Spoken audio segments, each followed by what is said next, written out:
equity at its heart. Thank you, Mr Deputy Speaker. Kenny MacAskill. Thank you, Mr Deputy Speaker. I think I first of all require to put on record that it is rather perverse that COP26 is taking place in Glasgow, Scotland's largest city, and yet the Scottish Government will not be formally represented. That said, this is not a constitutional debate, and equally I accept that this is the issue of our time. National boundaries will not be respected by global warming, and therefore everything has to be subservient to that. But there is an issue there. But as many have said, this is the issue of our time. It challenges humanity. It challenges every other species. It's not just ourselves who live on this planet. It is a wondrous planet that we recognise. I remember as a child reading about the extinction of the dodo. A child now would hold a limitless book of species that are being wiped out. We are doing incredibly harm to animals and wildlife that lack the consciousness of what is befalling them, done by us. Equally, we have to change that, because the future for our children and our grandchildren will be grim indeed. They will curse us if we don't take action, and speedily. Neither superheroes nor science is going to be able to save us. We do have to change.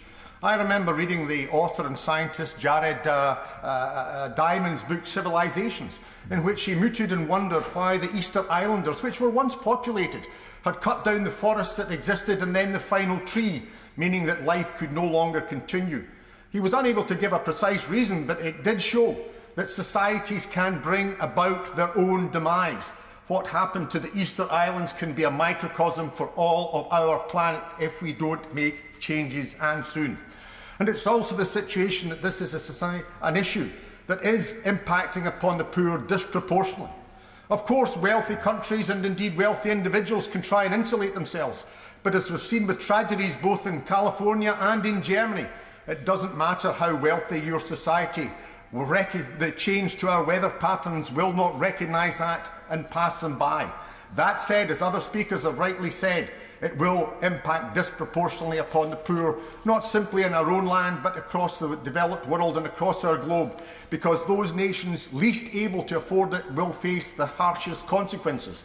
And there are issues about what we have to do, because we will have to subsidise. We have had more than our fair share. We may not be generating, we can argue over the precise percentage, but we have contributed in the past, and we have to recognise that others have to have an opportunity, and we have to change there. The final point I would like to make, Mr Deputy Speaker, is we do have to take people with us on that. We do have to have a transition. In my own constituency, wind turbines are going in, as they are going off the whole of the eastern coast of Scotland. And yet we're not seeing the manufacturing jobs coming in turbines.